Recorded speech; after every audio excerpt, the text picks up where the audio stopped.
Live across this big, brown, flat, mysterious, crazy country, Coca-Cola, the ultimate summer refreshment, presents Martin Molloy with Mick Molloy and Tony Martin. And today, the Princess Di video scam. Who put up the money? Who financed it? Who scripted it? We take you behind the scenes. It's an exclusive making-of documentary today on Martin Molloy.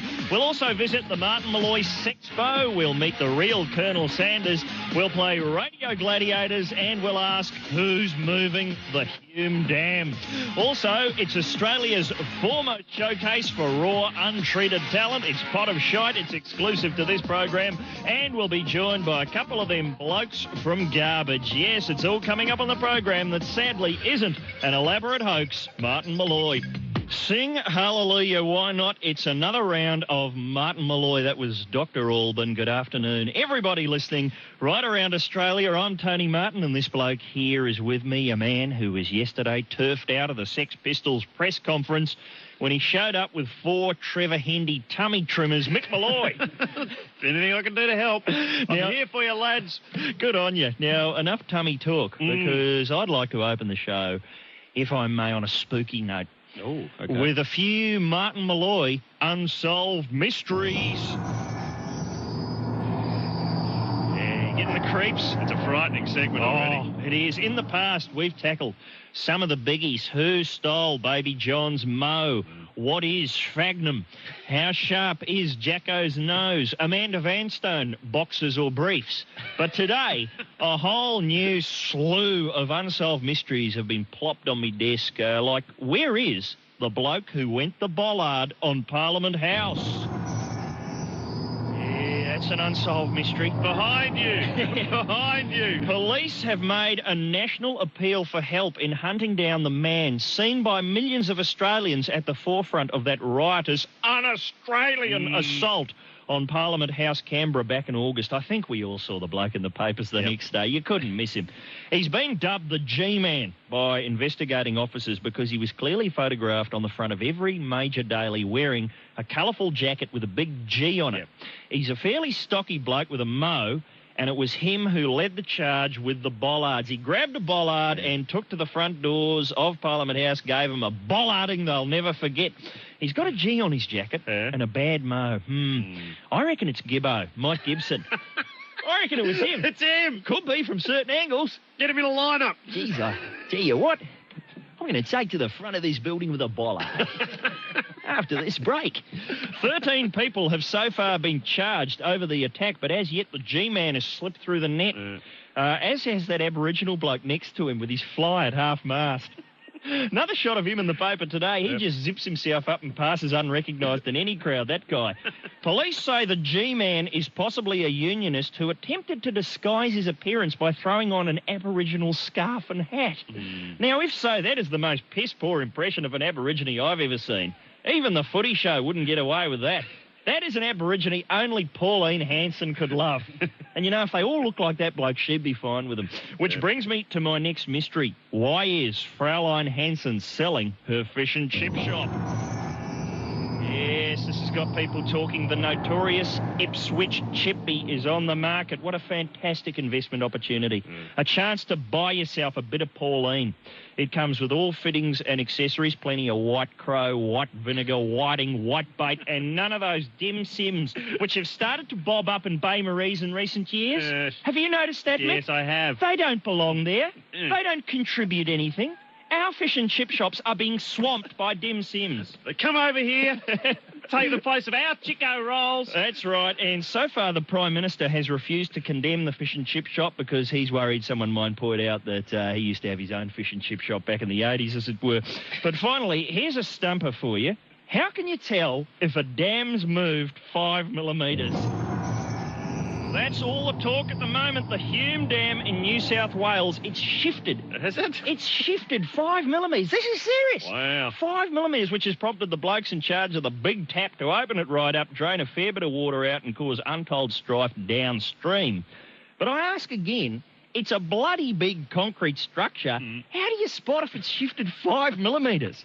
Who's down there at the bottom bit every morning with a plastic ruler going, oh, Jesus, she's moved a 0.5 of a millimetre. Open the taps, flood the state. I'm on the first day now to hear women and children first. How do they do that? I don't know. How do you tell if a dam has moved 5 millimetres? Here's some really scary news, Butnick. This morning at 11:15 precisely, Senator Mal Colston apparently shifted 6 centimetres. According to a source in the Senate, it's the first recorded movement by Mal in 7 months. The building has been evacuated and more sandbags are being flown in. On your China, that's China Phillips. I live for you here at Martin Molloy. Mickey, are you sitting on any unsolved mysteries? Unfortunately, I am, Tone. Here's a story that I'm praying is a hoax because it affects the name of one of the most important figures of the 20th century. Who's that? One Colonel Sanders. Yes? Yes, Colonel Sanders, the doyen of the chicken business, has come in for a bit of his own treatment, finding himself on the receiving end of a severe bucketing. There's a new book on the market, Tone, which claims that not only was Colonel Harlan Sanders not a real colonel, Really? but that he was also an oversexed old rooster.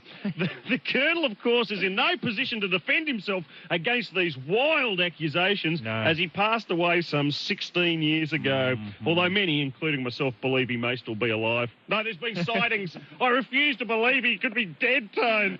Do you remember what you were doing the day Colonel Sanders died? Most people do. Well, I've forgotten. I was attaching one of the Colonel's buckets to my dog's head to stop him tearing at his own stitches at the time. I'll never quite forget it. What a special one. Oh, it was teary. The revelations, Tone, emanate from his eldest daughter, Margaret, who at the age of 86 has published a book called The Colonel's Secret. Yes, that was probably the first title that popped into her head. The book reveals that Sanders had a voracious sexual appetite that his wife could not hope to satisfy. The book claims he took a mistress, set her up in business, then convinced the missus to take her into the family home in Kentucky, ostensibly to do the housework, but meanwhile allowing the horny old colonel to run amok under her roof, pretty much doing what he liked with the old chicken torpedo. Now, is this coming as a shock to you, Tone? Because I'm flabbergasted. I am flabbergasted. I don't see how the colonel could possibly have tended to the chicken empire and still found time for some pants-free action back at the hen house. I've often thought Kentucky Fried Chicken had certain aphrodisiac-like qualities, but here's a classic case of a bloke who's getting high on his own supply. And as for his attitude towards women, well, I'm a little dismayed and surprised. OK, once I did hear him refer to the women folk as the other white meat, but I thought that was just a bit of chicken humour. As far as I know, the only bones the colonel was interested in jumping came with potato gravy and a moist towelette. Now I find out he was spending his time surrounded by chicken-grubbing nymphets. Who knows what that little Jezebel used to get up to with the colonel. I'll bet she used to lay in wait for him. And when he got home, she'd go to the fridge, pull out a bucket of Kentucky and just start seductively tipping the contents all over her body.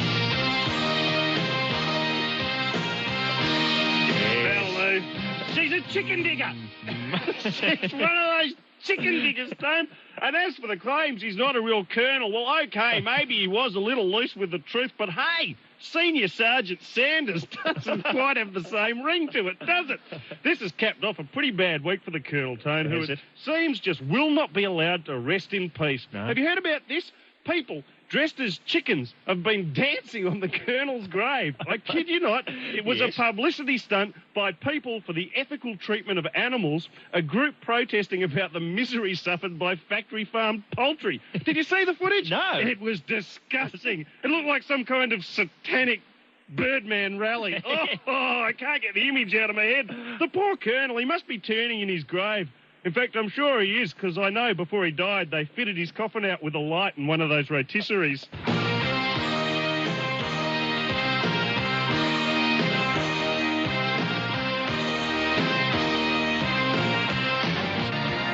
You can leave your hat on. That's Joe Cocker here at Martin Molloy, and while we're all in a raunchy mood... Are you a bit of a pervert or just considered by others to be a tad juvie? Yes? Then get along to Martin Molloy's Sexpo 96. We've got the greatest collection of blue gear ever assembled under the one roof and are inviting you, the public, to come along, check it out and spend a fair bit of time going, cool. For just 69 bucks, get it, 69, you can spend a day browsing through over 1,000 different exhibits and stands we guarantee will get the assembled crowd sniggering like schoolboys. Why not join the queue to have a go at our nudie girl pen? Just turn it upside down and watch her bikini disappear before your eyes. For the discerning customer, check out our vast library of erotic literature. It's a stack of 40 National Geographics currently on loan from the box under my bed. You'll be knee-deep in bare-breasted chicks from third world countries for days. Or, if you're after something straight-out kinky, check out the photocopy of Tony Martin's butt that was considered too arty, even for Black and White magazine. And for anyone looking to get in some Pee Wee Herman-style trouble, kick back in our small, dark theaterette and enjoy 6 complete and uncut episodes of Aerobics Oz style, including the notorious star jump routine. Whoa, I'm starting to feel funny just thinking about it. And check your Martin Molloy Sexpo 96 guide, or you could miss our erotic, nay, steamy animatronic show, which simply features a Sandman with fogged up windows that just doesn't stop rocking. And ladies, browse through our collection of sex aids throughout the ages. Right, here's your latest model. Here's one from about 20 years ago. And here's one of the very earliest from our antique collection. So where do you put the batteries? No batteries, you just stick this handle in the end and go the crank. Watch.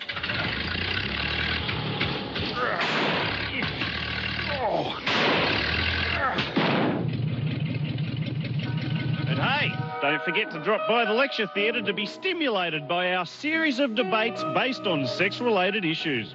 Okay, today's question is, who's the horniest cartoon character ever? Freddie Rubble. What about JC from JC and the Pussycats? Penelope Pitstop, hello? One at a time. Jessica Rabbit! So get on down to Martin Molloy's Sexpo 96. The first 100 people through the door get a pair of jumper leads we're calling Senator Mal Colston nipple clamps absolutely free. G'day, Steve Bedwell here. Baby, that's Mariah Carey here at Martin Molloy for a bit of a change of pace on the next hour. A couple of the blokes from Garbage are dropping by. They're Beautiful. on tour at the moment. I think the tour's in its closing stages. I know Garbage are doing a show tonight in Melbourne at the Palace. Get on down. And it's a damn fine show, apparently, so get down there. It's their only club show. And I think it's Butch, Vig and Duke Erikson dropping by. And it's on the arse end of their tour, so if there's going to be any hijinks, I'll bet you it'll be going on tonight down at the Palace. I'll be going nuts. All right, they'll be squirting each other with fire hoses, that kind of thing. Now, also, Pot of Shite coming up in the next hour. I know it's going to be hard to top Barry. Yesterday's winner. Yeah. He was somebody's dad.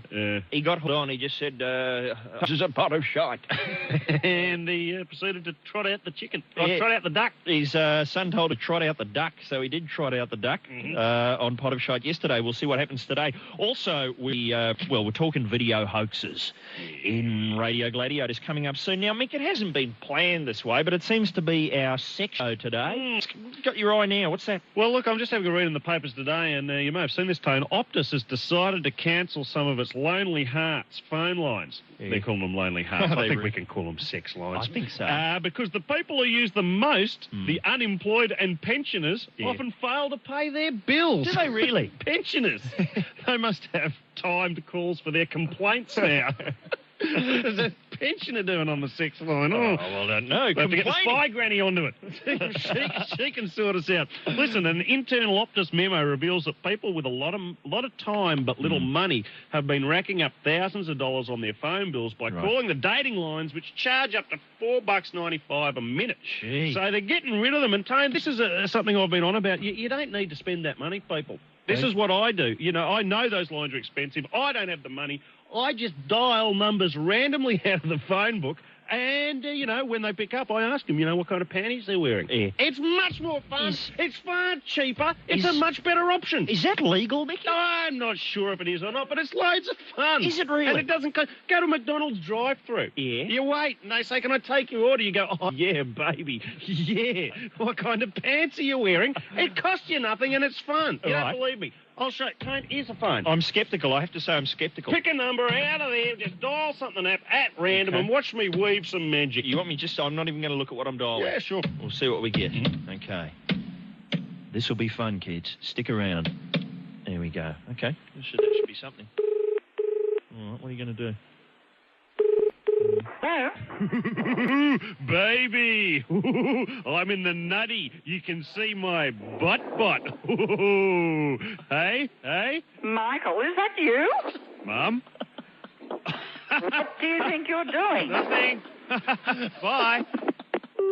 And I suppose you think that's funny. This is Martin Molloy, brought to you by Coca-Cola, the ultimate summer refreshment. Yes, they... Oh, Marge, I didn't want to have meatloaf for dinner. Well, this is Martin Molloy, where it's time for... Radio Gladiators, your chance to represent your state and win fame, glory, and fabulous prizes. Here's today's challenge.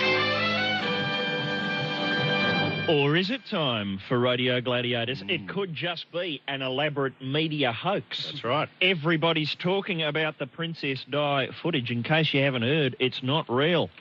It's actors pretending to ride each other around the lounge room at Highgrove. There's a coveted gig. I was on the short list. Were you? Yes. Oh, they were extensive auditions. The Royal Romp video has been exposed as one of the most elaborate media hoaxes of the decade. Less than 24 hours after Britain's biggest-selling newspaper published video images said to show Princess Diana cavorting with ex-lover James Hewitt, its editor admitted he was the victim of cunning fraudsters. We were conned into believing that a poor-quality film of two people frolicking together with a Princess of Wales and James Hewitt. Because they didn't want to believe it. No! They didn't want to. Oh, they were just saying, we can't. Oh, if we have to. All right, then. We will. And I'm saying, could it be the work of Joey Skaggs? Remember Joey Skaggs? We had him on, we think. We think it was him. He is the world's foremost proponent of your media hoax. He's been doing it for 25 years. Yep. He stages stuff. He sends it to the papers, to the news. He sees if they'll run with it, and then he charts what happens afterwards. He's a kind of a social experimenter. He's got some highfalutin name for what he does. It's just media hoax, as far as I can see. He was on the show about 3 months ago, and if you remember, we asked him what he was going to do next. Here's what he said. But I am thinking about doing something. I'll give you a clue. Okay. All right. Peep. P-E-E-P. That's singular. Peeps. Right. P-E-E-P-S is plural. Dear, oh dear. I'm going to need some thinking music, Gracie. Yes. There you go. Could it have been Joey's work? The actual... the horsey's name. It says here, it doesn't say who did it, but it says that the video fraud used models to act out the romantic scenes scripted from the book Princess in Love. So obviously there was a bit of horseplay in the book. Yep. No one twigged onto that. Yep. Okay. Based on Mr. Hewitt's account of the 5-year affair, neither of the models were well known, but were lookalikes, and were well aware of the scam. They were told they were needed for a pilot video of a comedy program which was not intended for broadcast. I wonder if the guys who were in that Rodney King footage have tried the thing. We were told it was a new sitcom. We were told it was Gary Coleman. It was my big break. So there you go. It's all a shonk. And we're saying today, are you the mastermind of an elaborate video hoax yourself? We want people to call us up with video hoax footage that they may be in possession of. And in this case, you can make them up. I've got some video hoax footage, Mickey. Oh, really? What are you sitting on? Well, I've got footage of Pauline Hanson at a Yothu Yindi concert. Nobody believes it's real. Nobody's buying it. I've got video footage of Fergie behaving in a dignified and regal manner. Really? I've shown it to newspapers. Nobody's buying it. You're going too far. You've got to make it more believable. What do you got? Well, all I saw last night was Peter Costello apologising in Parliament. I'm sorry, that just can't be. That's not real. I smell a rat. That pompous jit. There's not an apology in that, man. And I must say the footage was met with the laughter it deserved in Parliament too. What about footage I'm in possession of, Mickey, of Michael Jackson out on the town with a bevy of beautiful women? Oh, now... Yeah, no one's going to be biting on that. What about Bob Geldof without his ridiculous squiggly beard and mo combination? That's footage I've got. I can't convince anyone to run with it. You remember that Roswell alien footage? Yeah. It was later proved to be a hoax? Yeah. Well, I'm maintaining Channel 7 are doing the same thing with Teddy's head. Oh, mate, Teddy's head is a hoax. Oh. It can't be real. It's paper mache. Someone's grabbed a mirror ball, plonked it on his head, painted it in fleshy colours and said, on your way. Well, maybe that's going to be the big finale this evening. Who can say? Here's one. I've actually got some video footage of a well-dressed Steven Seagal. Hard to believe, I know. Wow. Have you seen, there's a great photo on the inside of the back cover of this week's Who Weekly. It's Steven Seagal and his babysitter who are having a kid together. And you tell me which one's the most pregnant. Look at Steven Seagal dressed, as always, like a Chinese restaurant. But that's what we're looking for. We're looking for outrageous hoax video footage that you claim to be in possession of, preferably involving a public figure or celebrity that we can all have a bit of a fun, at the expense of. Yep, that's how the show works. And do we have a prize, Gracie?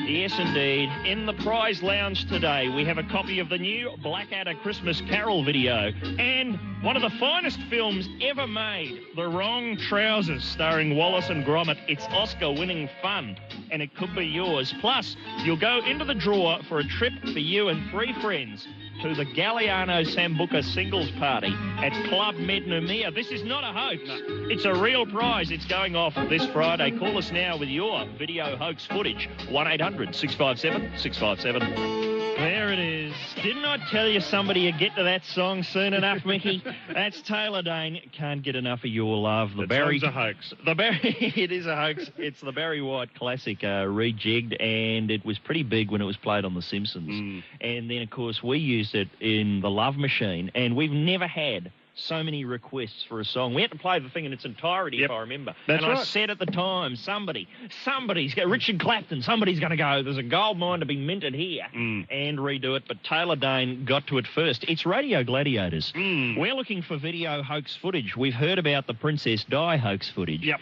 And remember last night how Channel 7 was sending out faxes going, we are the only people with the hoax footage. None of the others. Do you reckon they're cacking themselves over at 10 and 9 today? There'll be one new release coming out any minute. We were duped.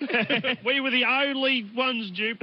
All right, well, let's see who's got actual celebrity video hoax footage. Who's first, Mickey? It's Stuart. How are you, Stewie? Hi, fellas, how are you? Not too bad at all. What particular footage are you in possession of? Oh, well, I've got this tape that was recorded while I was on holidays, and the video went wacko, and it actually recorded Vulcan winning the whole lot on Sale of the Century. Gee, that couldn't be real. He won the car, the money, and the Smokey Dawson recliner rocker. He looks straight that he does. I'm questioning its authenticity, Stuart. Oh, it's brilliant. All right, we've opened our account. There's your hoax footage right there. Heidi has got something which I don't believe. What is it, Heidi?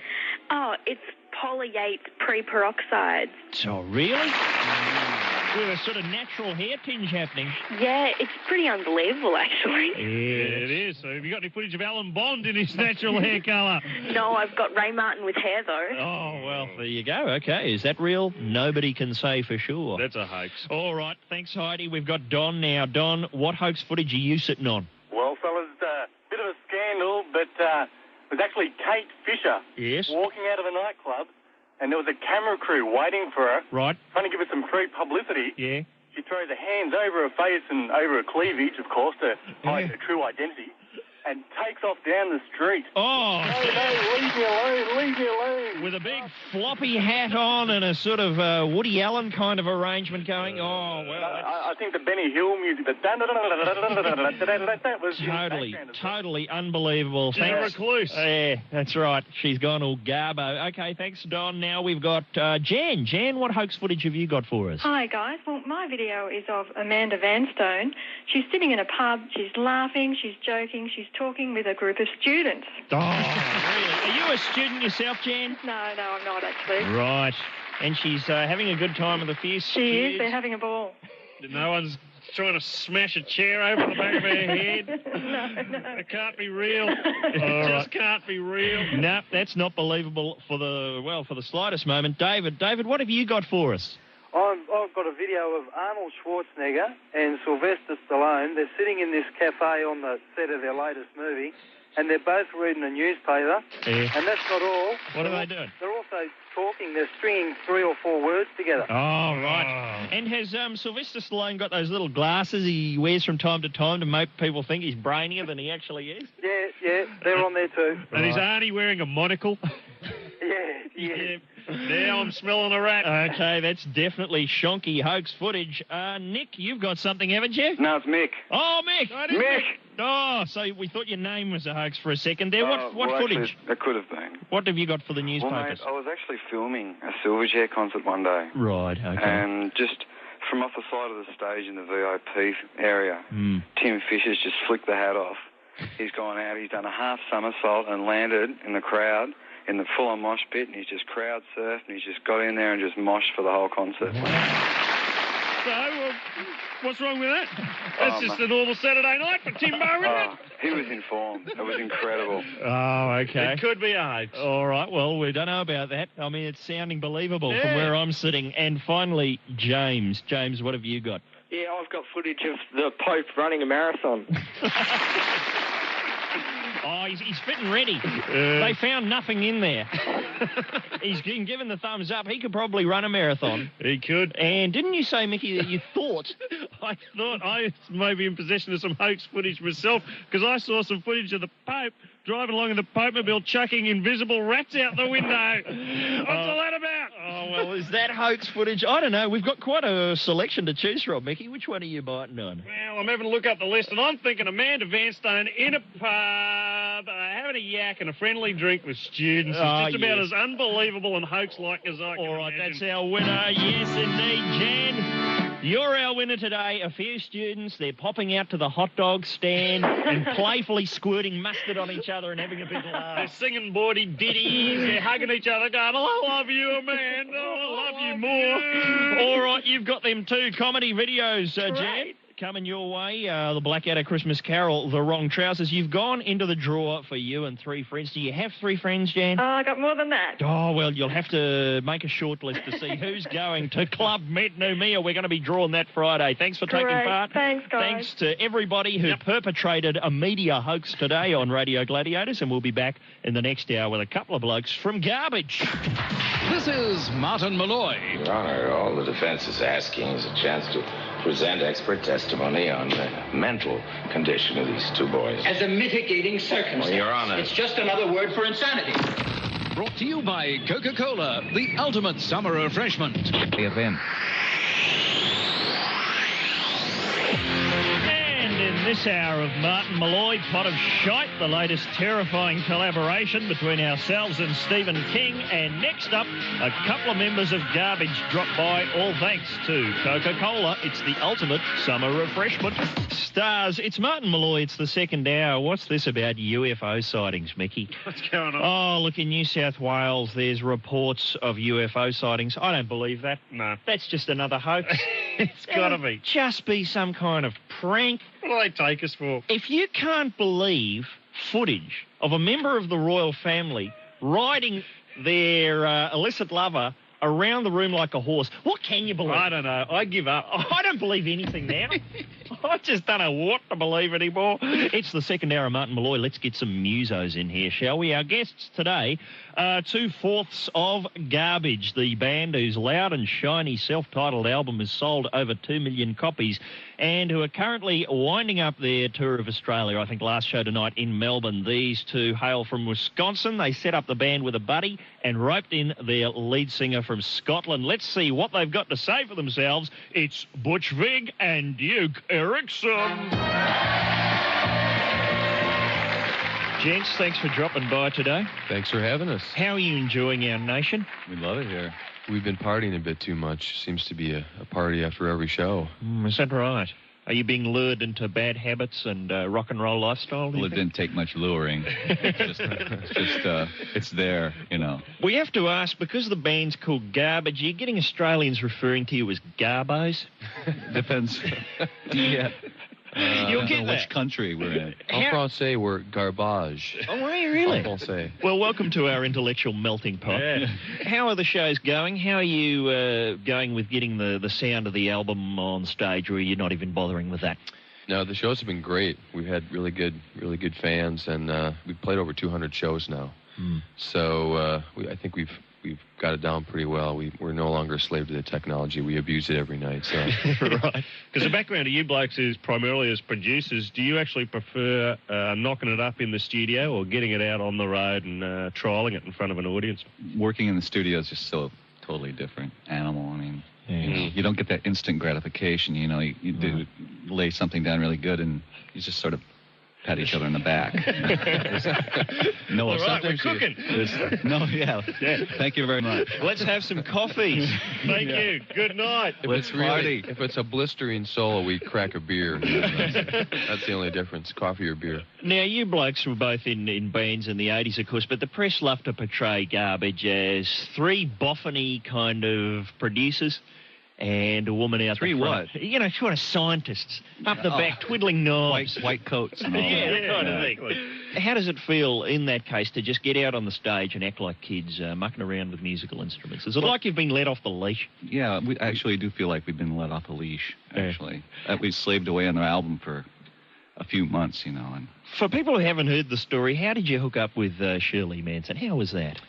Shirley was in a band called Angelfish, and they made a video and they played it once on MTV. And Steve happened to tape it that night and call us up the next day and said, "There's this woman who's got a great voice. We should call her and ask her to sing on some songs." And she was kind of her band wasn't really happening. The drummer had left the band and stuff in the middle of a tour, and so she came over and ended up staying. She ended up singing the whole album, and now she's part of the band. And how was that first meeting? Was it nice, polite chit-chat? Hello, how are you? What are your interests? that's exactly what it was. The first time we met her was in London, and we sat down and we had tea. Oh, okay. Very civilized. At a really posh hotel. Yeah, it was ridiculous. She thought we were a bunch of wankers. Were you in the cravats, the smoking jackets, walking around with the pipes? Shirley, welcome aboard. Tell us a little bit about yourself.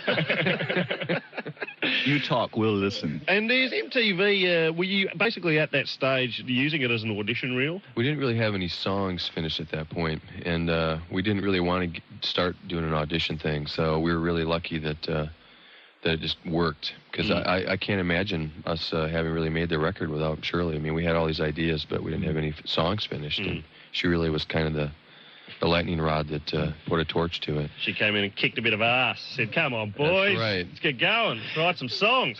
And what have you learnt working with someone from Scotland? Well, Fanny is different in the States than over in Europe, and it took us a while to figure that out. We didn't. That's the major thing we've learned. That's one of the major things. Yeah. And Butch, in the early days, I said you were at film school, is that right? I met Steve in film school, and we hooked up with Duke and started playing in bands. Did you knock up any masterpieces in your time at film school? Because I love going along to see... No, they're incredibly unwatchable.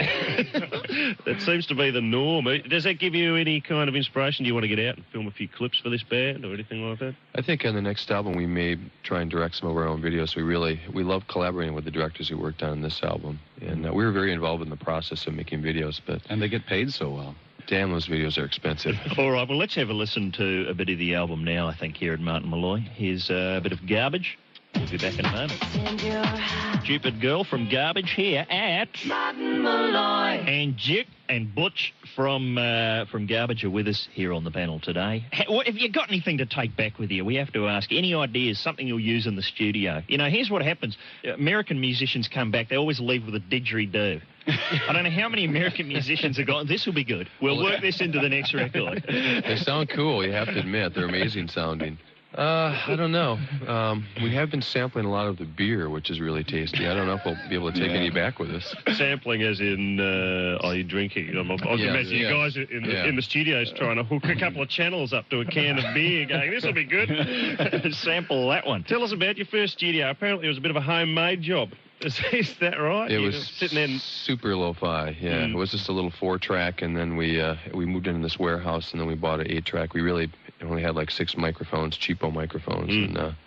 But there was a hot punk scene at the time, and we started recording tons of punk bands from all over the Midwest, and that's kind of where we started to make a reputation. It was the typical glue egg cartons on the wall for acoustic perfection, you know. My mum can make the costumes. Yeah.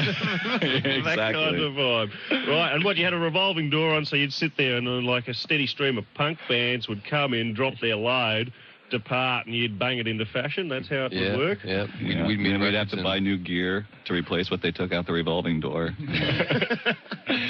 And while we've got a couple of producers here, let's ask for some technical information. Oh, yeah. Okay. Goody. What does it mean, go on the loop? Every time I look at a record cover these days, there's a lot of looping being done. Explain. We're not sure, but we see it on so many records. Yeah. So we just put it on ours. What is that? How can people at home, if they want to go the loop, if they're thinking about getting into the looping caper, what do they need to know? It's basically repeat ad nauseum. Right. So you get something and just repeat it over and over. Yeah. It's basically repeat ad nauseum. Right. So you get something and just repeat it over and over. Yeah. It's basically repeat ad nauseum. Right. So you get something and just repeat it over and over. Yeah. It's basically repeat ad nauseum. Right. So you get something and just repeat it over and over. Yeah. You load it into a sampler and just endlessly until you're really sick of it. Right. And you stop it. That's fantastic. And you can just pinch... What's the story? You can just pinch something off somebody else's record, just whack it on yours a few times. What is the legalities there? Well, sometimes you have to spend money to do that. Sometimes you got to get clearance. It depends. Or sometimes you just pray that they don't notice. We use there's a Clash loop on Stupid Girl.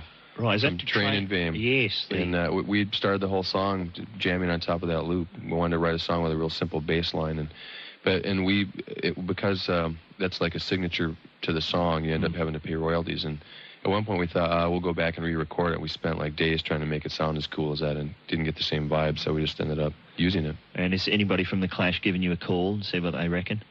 Not yet, no. I don't even know that they've heard it.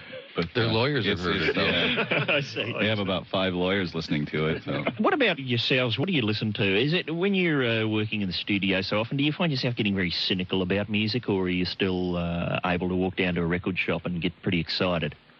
Don't really listen to that much music. We watch a lot of films. We have stuff constantly playing in the studio, like Blade Runner, Brazil, Blue Velvet. It just repeats over and over. It's great stimulation for a National Velvet. So have you thought of what? Debbie Goes to Monte Carlo. Exactly. Try Don Knotts, The Shakiest Gun in the West. See what that produces on the second garbage album. And Mr. Limpet. Oh yes. So what are you working on for your second? Is there going to be a second garbage album? Yeah, we're working on it. I mean, it's really hard to write when you're on the road. You got to deal with remembering your hotel room number and all that kind of stuff. You can't really it get takes in the its toll, mindset, you know. Where's my luggage is about as far as I get. But, yeah, we have a lot of ideas and walking around with our little handheld recorders and, mumbling or whatever. And will you be finding any time to produce stuff for other bands now, or is it just the blinkers on, it's all garbage? Is it just all about you guys now? It's all about us. We just talk about ourselves all the time. We love it. Well, thanks for coming in and putting up with our inane banter, and all the best of luck with the rest of the tour. Thanks. Oh, we danced till dawn in this studio. That's Gina G. Just a little bit here at Martin Molloy. Before that, a couple of gents from Garbage, Butch Vig, Duke Erikson, and they're doing their final show, as I mentioned earlier tonight, our final Australian show in Melbourne at the Palace. Get down there. And, they were talking about the old looping caper, and they were referring to a couple of songs, and here's the song they were talking about, The Clash's Train in Vain, the front. Yeah, there it is. Remember this one? Oh, that takes me back to the schoolyard. Anarchy. Okay, and here's the front of Stupid Girl.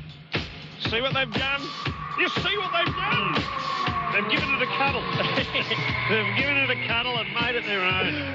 They've polished it up and turned it into something new. Have a crack at it yourself, kids, in your backyard recording studio. Yeah. See what you come up with.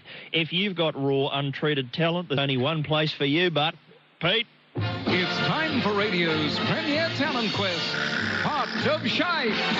Could you be the next Frankie J. Holden, the next Debbie Newsom, the next Grant Dodwell, Teen Queens, or Sam C. and the Feelers? Even if you're merely the current Sam C. and the Feelers, give us a call and let us lead you to the Pot of Shite at the end of the rainbow. Hello, Barry. How are you? Tremendous. There you go. Having a lovely quiet evening, and my son said, Dad, I want you to do Trot the Duck out. But, and you know what? He said you're on a pot of shite or something. And here we are. He's not wrong, Barry. Why don't you take the duck for a walk on Pot of Shite?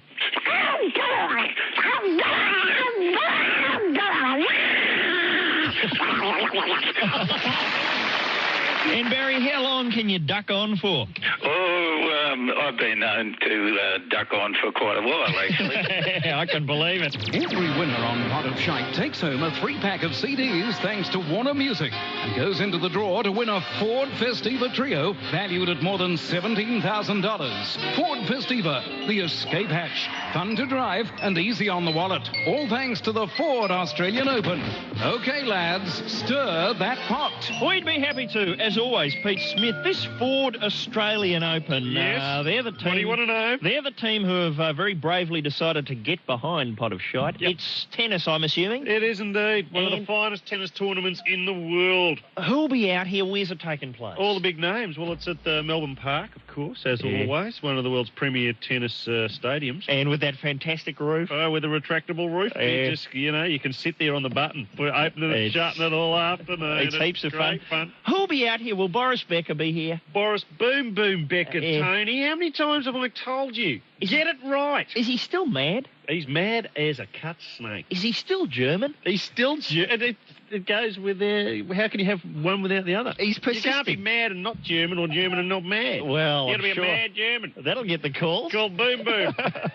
Have I offended anyone? No, only those Germans, and they're not listening to this. They're over on another comedy Easy program. listening music. What's that show that's hosted by the two German guys? Oh, Hans and Fritz driving you home with Pot of Scheitenhausen. All right, if you'd like to call up, maybe you've got some musical talent. Maybe you're a genius on the bongos. Maybe you're a master impressionist. Maybe you're Lord of the Dance. We'll accept anything. Give us a call here at Pot of Shite, 1-800-657-657. This is Martin Molloy, brought to you by Coca-Cola, the ultimate summer refreshment. FM. It's Pot of Shite here at Martin Molloy. It's a showcase for new talent, up-and-coming, as yet undiscovered talent. Who started on this segment? Oh, the Sex Pistols. Did they? I think when they were very young, yes, originally. I think they came on and did Antichrist. Right, really, back in 1974. Yes, they did. Back in the early days of Martin Molloy. And haven't they kicked on? They certainly have. And don't the press hate them? Oh, they're an easy target for the press, aren't they? Everyone's having a go. How's the treatment in some of the papers today? Well, it's very tweet. Yes. Well, not as fiery as they once were. Well, leave them alone. Apparently they're very good in concert. Okay, let's meet some real talent. We've got Don on board. Are you there, Don? Sure am. What have you got in the way of shite for us? Well, it is shite, and I reckon I've mastered the world's fastest Devil Went Down to Georgia rendition. Gee, and it's a pretty fast song itself, isn't it? It sure is. Okay, well, you take it away with a very fast version of The Devil Went Down to Georgia. Are you playing violins? No, it's all verbal. Okay, all done with your own body. Take it away, Don. Devil went down to Georgia, looking for soda steals in bags way behind him, little make deal. Came across a young man, saw him feeling playing hot. Devil jumped out and hit him, so boy, let me tell you what. Guess you didn't know, but I'm a fiddle player too, and if you can't take it down, bank it up with you. You play pretty good fiddle, Bob, give the devil a Jew. Bet fiddle gold gets you so I think I'm better than you. Boy, say my name's Johnny, anybody who's sin. Take your bet you're going to Rex, I'm the best as it's been. Johnny rolls up your boom, play your fiddle hard, cause Hellbrook lives in Georgia and the devil deals cards. If you win, you get this sign your fiddle made of gold. If you win, if you lose, the devil gets your soul. Take your head out of the bucket now, Don, at the end of the ad break, we're going to be going to air with this, so do you think you can repeat? Beautifully done and far superior to the original, in my opinion. Sounded like he was doing it backwards. Yeah, I didn't get to do my violin solo, but... oh, well, we'll contact the world's fastest violin player, and you guys have got it made. Thanks very much, Don. Now we've got Shane. Shane, what are you doing? Rocky and Bullwinkle, mate. Oh, you're going to do both parts? I'll do both parts. You're doing them really fast? Oh, no, I don't think I can compete with that. I hope everyone will forget about that one by the time I finish. Give us the Rocky and Bullwinkle treatment, Shane. Hey, Rocky, watch me put a rabbit in my hat. Again, that trick never works. This time for sure. You did better. Gotta get another hat. Well, I can still recall Don's performance, but it's a bit hazier. So, Shane, hang in there. I'm hanging, mate. You could still win here on. Shane, didn't I speak to you the other night when I rang that Rocky and Bullwinkle sex line? You let me. I'm sure that was you. I'll tell them what you told me if you said that up. I thought that line had been abolished long ago. It's not allowed to be said. over here. I see. I prefer the Josie and the Pussycats line myself. Have we got Sue? Are you there, Sue? Yes, I'm here. Hi, how are you, Val? Not bad. You've got some talent. Yes, I've got 10-year-old Nathan and 13-year-old Taryn here. Right, and Not Nathan Cavalieri, is it? No, different sort of talent. Okay. And Sue, what's your role in this? I'm mum, just supervisor. You're the manager. Yeah. Okay, so if they go big time, you'll be following them around the world like Silverchair's dad. Sure, you bet. Okay, put on your talented kitty. All right, Sue. I'll put you on to Taryn first. Okay. Okay, here we go. Okay. Oh, school holidays, what a joy. We're writing this poem for Martin and Molloy. It is so boring there is nothing to do except for write this poem for you. Please give us a prize, it will make our day and make us happy in a very special way. That's the end. That's the end. Okay, you put your mum back on now, Nathan. Hello? Sue? Yes. You know, there's one way to win a prize on this segment, and that's to have the phrase, give us a prize, in your performance. I don't know, Mickey's, you're going all Bernard King on us, Mick. Which one are you biting on? Look, I do like the kitties a lot, Tone, but I'm finding it hard to go past. Devil went down to Georgia real fast. Gee, sorry about that, Sue. But, when we said we were looking for shite... Yeah, good. I think we painted the picture fairly well. Are you there, Don? I sure am, yep. Have you got your breath back? Just for another chorus. Okay. Oh, you're going to give us some more? Yep. All right, well, we'll go out on that. So I'll just let you know you've got a 3-pack of CDs. And you've gone into the draw for the Ford Festiva Trio. Oh, fantastic. And that's thanks to the Ford Australian Open. We'll be drawing that in about 5.5 weeks. So you're going to hang in there, but it'll be worth it at the end if you come out of the barrel. And thanks for playing Pot of Shite today. Thank you. And take us out with another verse of The Devil Went Down to Georgia. All right. When the devil finished Johnny said, "You're pretty good, old son, but sit down in that chair and let me show you how it's done." Found man rumble, John, devil man's drowning son. I don't remember the phrase diddle diddle diddle diddle in the original, but we'll accept that. Eric Martin Molloy. It was Phil Collins with Something Happened on the way to heaven, and now here at Martin Molloy, it's time for something real scary. Next on Martin Molloy Pay TV, Stephen King unleashes his most terrifying creation yet. Hey, did we get any mail today? Yeah, I think so. There's a couple of things, yeah. Where'd you put them? I think they're over there on the stand. The Stand, a new level of terror from the master of suspense. Has anyone seen my runners? Yeah, there they are. Just over there, under the stand. Stephen King's The Stand. Who knows when or where it will strike? Hello? Anyone home? Yeah, in here, mate. Oh, all right. G'day, mate. Oh.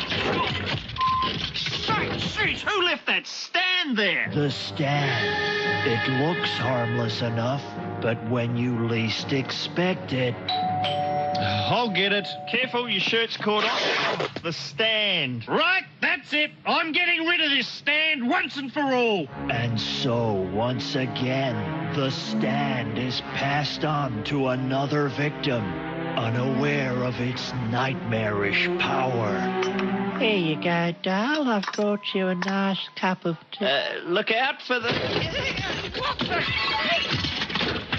The Stand, from Stephen King, the master of terror who brought you the stool, the shelf, the settee, the sideboard, the bracket, the lectern, the footrest, the balustrade, and the Lazy Susan. Next on Martin Molloy. So you want to watch this stand thing? Nah, I gotta take a piss. Yeah, me too.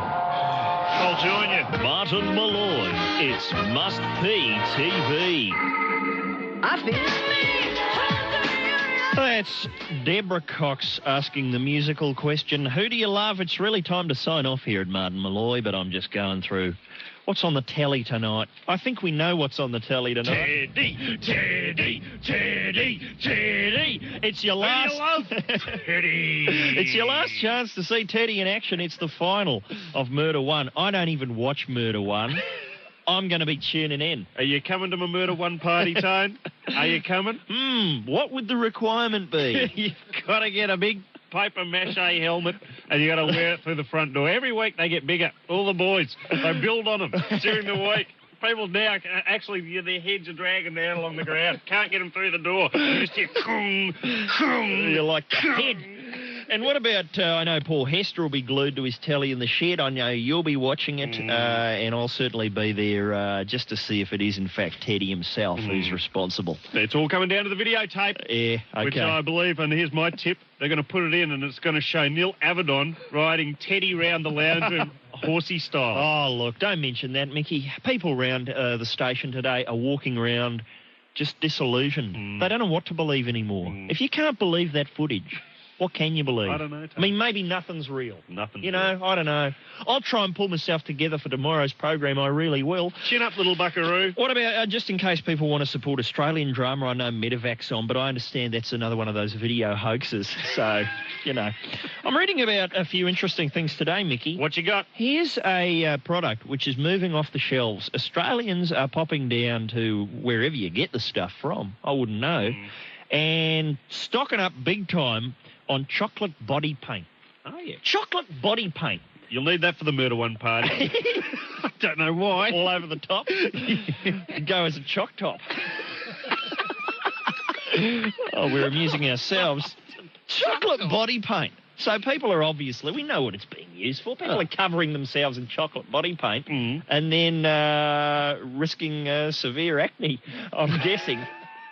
Do you have to lay a bit of a lick fest? You have to lay an undercoat? How do you do this? I don't know. We might get into that tomorrow, or we might not. Here's another, just while we're talking, the downstairs department. Someone whose work we're very fascinated by is Michael Flatley, Lord of the Dance. Oh, yeah. You can't just say Michael Flatley. He's Michael Flatley, Lord of the Dance. He insists on that. He's revealed that Celtic dance turns him into a raging tiger. He told a London press agent, "It's the most incredible feeling, impossible to describe, but a huge aphrodisiac. I always have sex within an hour of coming off stage." Yeah, why do I get the feeling that ain't nobody else involved in that particular sex? It's Michael Flatley, Lord of the Jungle. Sounds like to me. He feels like a tiger. Oh, yes. Get out the jockey cream, ladders. He's straight out the door, straight off stage, and his river dance spectacular, and straight down to wherever they sell chocolate body paint. You know he doesn't even break his step. He just shimmies off stage like that, down the street, gets a girl, shimmies into the bedroom, and dives on. It's very awkward if they're calling for an encore. You'll often see him just staggering back on, with his pants around his ankle. Chocolate all over. Okay, well, we really must go, I feel. It's that time. We'd like to thank our guests, Butch Vig, Duke Erikson, and all our gladiators and pot stirrers. We'll be back tomorrow with Judith Lucy and Elliot Goblet. So see you then. If you can't say something intelligent, come talk to us. Martin Molloy is a misguided production in association with half-baked ideas and ill-conceived concepts, Proprietary Limited. Brought to you by Coca-Cola, the ultimate summer refreshment. Pete Smith speaking.